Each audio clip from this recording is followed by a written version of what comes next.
Beginilah detik-detik Bupati Goa, Husnia Talenrang meninggalkan ruang sidang hak angket DPRD Goa. Dirinya walk out setelah permintaan haknya tidak dikabulkan oleh Pansus.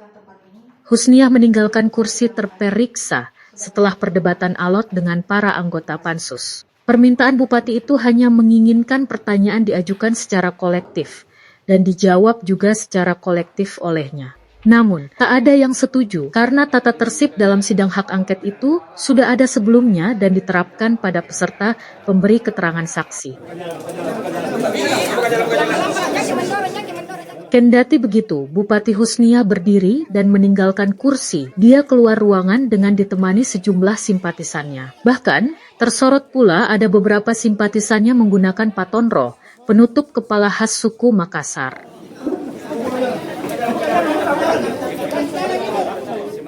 Langkah Bupati keluar dari gedung DPRD disoraki dengan suara lantang Rewako Goa.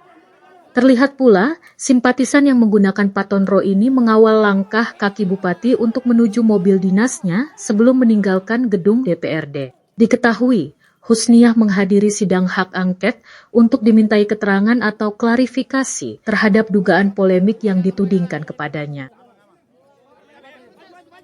3 pokok yang menjadi objek hak angket meliputi dugaan korupsi pengadaan seragam sekolah gratis tahun anggaran 2025, dugaan penyalahgunaan wewenang terkait beasiswa mahasiswa atau siswa, serta dugaan perbuatan tercela.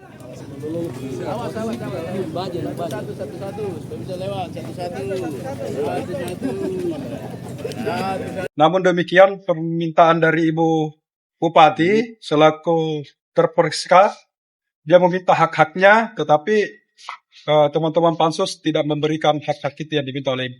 Hak-hak apa itu? Dia meminta bahwa bagaimana pertanyaan-pertanyaan itu sifatnya kolektif.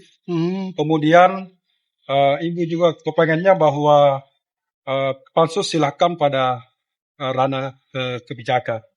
Sangat kecewa. Kalaupun ini adalah hak beliau. Ini adalah hak beliau untuk mengklarifikasi. Nah, berarti kami berkesimpulan bahwa apa yang telah disaksikan atau keterangan yang diberikan oleh saksi-saksi sebelumnya itu benar.